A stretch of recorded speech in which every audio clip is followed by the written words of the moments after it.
Um caso que levanta várias questões que vamos agora analisar neste testemunho direto. São meus convidados o Jorge Pinto, do Sindicato dos Trabalhadores do Comércio, António Brandão, professor da Faculdade de Economia da Universidade do Porto, Ivo Domingues, sociólogo da Universidade do Minho, e João Cruz Ribeiro, advogado. Mais uma vez, muito obrigada por terem aceito o convite para estarem presentes neste debate. Endereçamos também o convite ao Grupo Jerónimo Martins, que se mostrou indisponível para estar presente neste programa.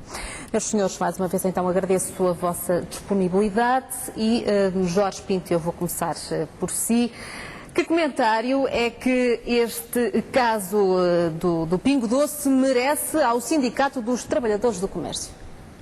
Boa noite a todos e obrigado pelo convite que me fizeram para estar aqui hoje a participar neste debate, que penso que vai ser um debate que vai atravessar nos próximos dias a sociedade portuguesa.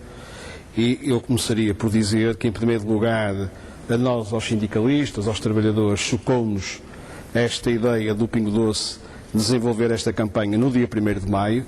Aliás, nós podemos afirmar e dizer com toda a propriedade que houve muitos trabalhadores do Pingo Doce que fizeram greve neste dia. O Pingo Doce encontrou muitas dificuldades para montar nas linhas de caixa um conjunto de trabalhadores que desse resposta a esta situação, e nós pudemos hoje já verificar, falando com muitos trabalhadores, houve operadores de caixa que estiveram desde as 9 da manhã às 5 da tarde sem saírem do seu posto de trabalho, sem poderem ir à casa de banho.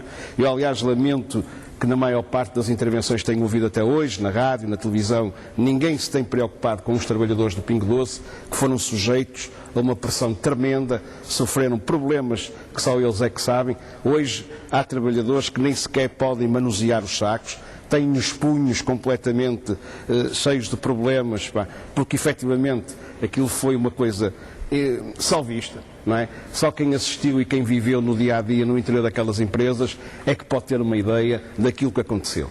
E, portanto, nós, quando dizemos que o Sr. Jerónimo Martins, mais concretamente o seu proprietário, Soares dos Santos, desencadeou uma luta que ele vem assumindo ao longo dos últimos tempos contra o sindicato. Eu gostaria de dizer só aqui, para se perceber aquilo que eu estou a dizer, o Sindicato dos Trabalhadores do Comércio, na loja Pingo Doce, isto é, no Grupo Jerónimo Martins, tem uma taxa de sindicalização perto dos 35%, temos mais de 6.000 trabalhadores associados no sindicato, temos 200 delegados sindicais nas 200 e tal lojas que existem, aliás, nas 369 lojas que existem no país. Portanto, nós temos uma organização muito forte, porque temos a compreensão dos trabalhadores. E, portanto, quando dizemos, em primeiro lugar, que esta medida teve, em primeiro lugar, o abafar do 1º de maio, mas é evidente que também teve aqui uma componente económica.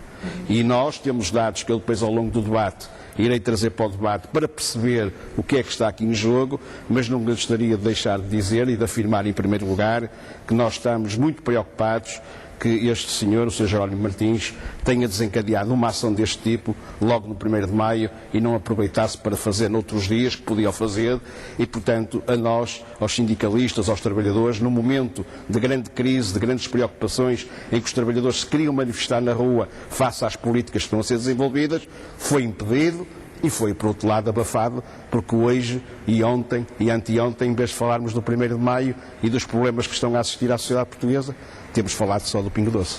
Jorge, então o que é que lhe parece informações que têm corrido na comunicação social, nas redes sociais também, de que muitos trabalhadores do Pingo Doce têm vindo a manifestar sobre um dia de folga que passaram a ganhar devido ao trabalho no 1º de maio, foram também, dizem, pagos a triplicar e vão ter um dia em que vão poder usufruir desta promoção, mas sem esta azáfama. Uma informação que não está nem confirmada, nem que foi até agora desmentida. Aliás, tem sido política deste grupo económico que normalmente, quando procura cativar os trabalhadores, oferece-lhes prémios, oferece-lhes compensações, e o que nós depois vamos verificar à frente é que muitas dessas compensações que foram prometidas não são executadas. E eu podia dar aqui muitos exemplos, mas este senhor, que aliás pratica baixíssimos salários no seu grupo e nesta cadeia de distribuição, aliás, como é que é possível que cadeias como o Pingo Doce e o Continente paguem salários mais baixos que, por exemplo, o setor do comércio de retalho? Como é possível? Quer dizer, um comércio de retalho que está de rastros, está com dificuldades enormíssimas e pratica salários mais altos, ainda que muito ligeiros, mas são mais altos, porque este setor que tem sobrevivido fundamentalmente, não é, na base destas políticas de captação, não é, de gente para comprar nas suas lojas, mas também pratica, não é, políticas de baixos salários, que é, aliás, o que acontece um pouco por todo o país. Não é? Deixe-me ouvir agora a opinião de Ivo Domingues, sociólogo que está connosco neste debate, para tentarmos também compreender um pouco aqui a reação dos portugueses. Como vimos na reportagem, havia de tudo um pouco no centro, no supermercado. Havia pessoas que lutavam, por exemplo, por um pacote de leite, havia lixo no chão, que revelavam, por exemplo, alguma falta de civismo, as prateleiras pareciam ter sido saqueadas, enfim, tudo aquilo parecia um cenário que se assemelha muito ao cenário de uma catástrofe, como se o país estivesse em iminência de guerra. Como é que, do ponto de vista da sociologia, se pode analisar, Sr. Doutor, a reação dos portugueses?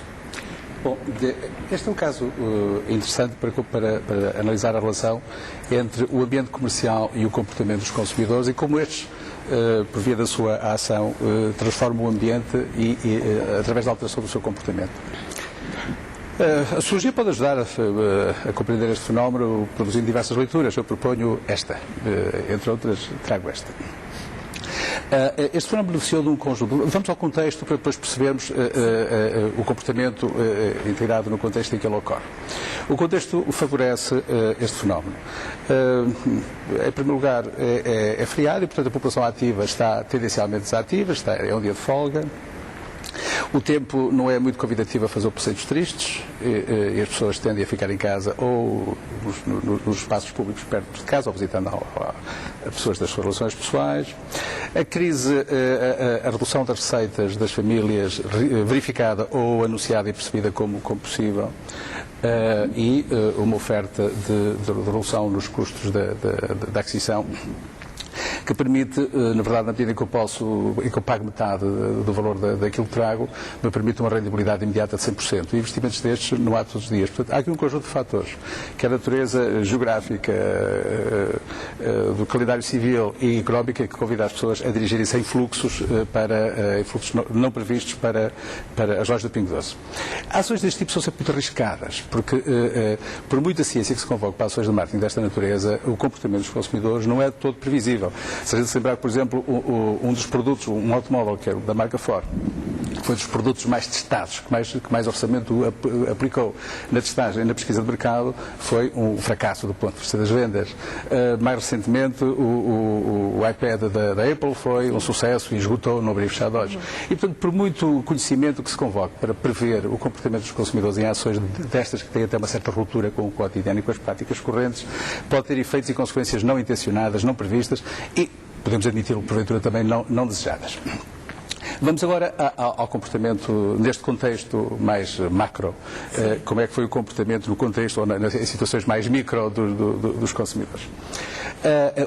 Ao que parece, o afluxo, o número de clientes que afluiu às lojas foi superior àquilo que as expectativas mais simpáticas teriam previsto. Isso provoca alguma desregulação do comportamento dos consumidores e dos próprios funcionários. A capacidade de reposição dos produtos é reduzida, em alguns casos não é mesmo reposta. O que se torna difícil também para a quantidade de pessoas existentes na loja, ou seja, a concentração de pessoas aumenta. A gente sabe que a tendência ou a predisposição dos seres humanos nas nossas culturas para respeitarem as normas também depende da dimensão e da concentração do número de pessoas. A gente se lembrar que as festas, sejam nas aldeias ou nas cidades, os jogos de futebol, as entradas e sobretudo as saídas dos jogos de futebol com grande concentração humana, que toda a gente desobedece às normas como se fosse uma coisa natural. Os ânimos exaltam-se. Pois, mas eu diria, a grande concentração de pessoas, independentemente do estado de espírito, cria condições para suspender as normas temporariamente. E também foi um pouco ali o que aconteceu, ou seja, as regras da operação não são respeitadas, quase são suspensas, os funcionários não conseguem repor, alguns clientes também não repõem o sítio de onde tiram, deixam cair e não repõem no sítio. E nestas circunstâncias também as regras de relação entre funcionários e sobretudo entre clientes e clientes entre si também se tendem a ser suspensas, e o aumento do contacto físico, porventura a atmosfera e a alteração química, da composição química da atmosfera também há de contribuir para o aumento do stress presente naquela situação. E é natural que os conflitos, ou pequenos conflitos, surjam e que, em algumas circunstâncias, o poder da argumentação ou o poder discursivo tenha sido substituído pelo poder físico ou pela ameaça do poder físico. E nessas circunstâncias foi preciso chamar uma outra fonte de autoridade externa para fazer alguma regulação dos comportamentos daqueles consumidores. Uhum. Eu diria, se me permite... Sim, diga. A escolha da data pode não ter sido, e acho que não foi mesmo... Não foi por acaso. Não foi, pois eu não arrisco a dizer que... Independentemente da razão e do motivo, sabemos que não foi por acaso. É difícil analisar ou comentar a estratégia desta organização por duas razões. Em primeiro lugar, porque o fator contextual também favorece esta ida às lojas deste grupo. É que este grupo criou uma fundação que se dedica ao financiamento de estudos sobre Portugal. E o seu líder tem discursos de responsabilidade social muito finos e até raros no contexto empresarial português. E, portanto, isso também granjeia para o grupo uma legitimidade que favorece a sua existência e a sua sobrevivência organizacional. E isso também seduz essa confiança gerada nos consumidores em geral. Em todo caso, eu não sei se isso, eu não arrisco a dizer que se algumas consequências não intencionadas deste fenómeno, ou desta prática, desta ação, não podem reverter-se em favor do grupo. Sei lá, os consumidores foram lá porque fizeram uma análise de custos de oportunidade e disseram assim: se eu não for, o que é que me acontece? Perco a oportunidade de comprar o dobro daquilo que pago. Mas pode ter havido consumidores que devem ter pensado que se eu lá não for, o que é que perco? Nada, perco uma chatice. E estes podem, ou seja, muitos dos consumidores que foram às lojas de Pingo Doce não são consumidores fiéis e, porventura, alguns nunca terão entrado nas lojas. E, portanto, esta relação entre consumidores fiéis e consumidores contextuais, que voltarão ou não, pode ter alguns efeitos não desejados para o Pingo Doce, mas o futuro dirá. Sim, deixe-me só acrescentar que o grupo Jerónimo Martins diz que avançou com esta data, o 1º de maio, por ser um feriado em que o maior número possível de pessoas poderia, neste caso, beneficiar de uma proposta muito diferenciadora e que não escolheu a data por tratar-se do Dia Mundial do Trabalhador, mas sim para dar oportunidade a um número maior de pessoas para beneficiar então deste desconto. Professor António Brandão, eu passo-lhe assim a palavra. Para muitas pessoas que encheram a despensa, que encheram os carrinhos, as malas do carro, esta foi uma boa oportunidade para levar o maior número de produtos a um preço mais reduzido. Mas em termos económicos, isto tem um truque. Qual é o truque que pode estar por trás disto, neste caso para um grupo como o Jerónimo Martins? Bem, trata-se aqui de uma situação, ou pode tratar-se, não temos ainda a certeza, está a decorrer uma investigação, aparentemente, em relação pelo menos a 3 produtos, já foi detectada a existência desta situação de venda com prejuízo, terá sido detectada pela ASAI, embora uma confirmação desta situação terá que ocorrer através da Autoridade da Concorrência, portanto... Sim. Os 3 produtos são o arroz, o óleo e o whisky. São então os indícios de venda abaixo do preço de custo nestes 3 casos. Legalmente chama-se uma venda com prejuízo.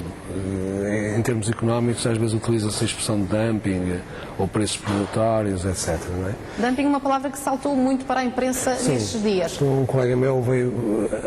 Realmente o termo dumping aplica-se mais no âmbito do comércio internacional. Mas também é vulgar empregar esse termo neste âmbito. Portanto, nesse sentido, muitas pessoas têm falado de dumping, significando que se trata de um produto que é vendido a um preço inferior ao custo. Não é? Portanto, seria também, poderíamos estar perante uma situação de preços predatórios. Na realidade, não é bem, porque os preços predatórios estão ligados ao abuso de uma posição dominante e têm por efeito expulsar as outras empresas do mercado, não é? Eu julgo que com este tipo de ação apenas num dia não seria esse o objetivo. O objetivo seria mais, penso eu, conquistar cota de mercado, não é? Mas as ações vão continuar. Vão continuar. Não foi uma ação isolada, Mas, já disse o grupo. Sim, mas ainda não disse que tipo de ações. Disse que iam continuar a fazer ações, não disse exatamente que tipo de ações é que vai fazer. De qualquer maneira, a venda com prejuízo, como poderá depois que o meu colega explicar melhor, a venda com prejuízo é um ilícito, não é? Trata-se de uma prática individual restritiva da concorrência, não é? Portanto, nesse sentido, se efetivamente houve tal prática, poderá haver sanções, não é? Poderá haver sanções, embora as sanções sejam relativamente pequenas, não é? Em relação a todo este burburinho. Eu não iria entrar muito na questão que já foi levantada, porque tem aqui pessoas que poderão tratar melhor sobre esse assunto do que eu, de isto ter sido feito no 1º de Maio. Há também a explicação do grupo, de que no 1º de Maio as pessoas estariam mais livres para ir às lojas, não é? E de toda a confusão e dos problemas que gerou. Mas iria salientar um aspecto que é importante, não é? E que já referiu também, não é? Que é que nós vivemos uma situação de crise bastante grande, não é? E, portanto, tende a aumentar a pobreza e mesmo até dificuldades alimentares, sim, etc. Fome. E, portanto, as pessoas entenderam isto também como oportunidade e, portanto, nesse sentido, acorreram massivamente porque lhes permitia comprar alimentos a um preço mais baixo, não é?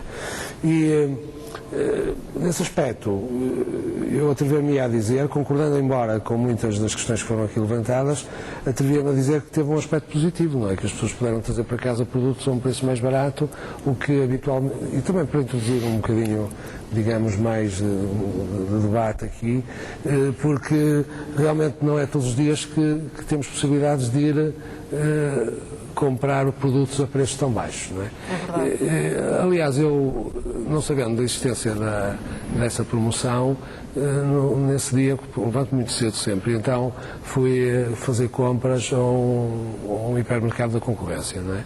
E fiquei muito surpreendido, não estava lá quase ninguém, não é? E então eu pensei, mas porque é que se terá passado, não é? Com certeza bem cedo demais, não é? Depois acabei por verificar, ao vir para casa, que havia filas enormes à porta do Pingo Doce. E quando viu as primeiras imagens deste caso, deste Sim. dia e dos confrontos que Sim, aconteceram? claro que isso é altamente negativo, não é? Mas o que eu queria dizer com isto é que, de certa forma, houve aqui um prejuízo para a concorrência, não é? Bastante significativo, não é? Que perderam os clientes naquele dia, não é? Portanto, naquele dia não tiveram clientes e a manter-se esta estratégia do grupo, isto tenderá para, certamente, uma luta muito forte entre as diversas cadeias de produtos alimentares, no sentido de se imporem como empresa dominante. Eu julgo que é isso que está neste momento a decorrer.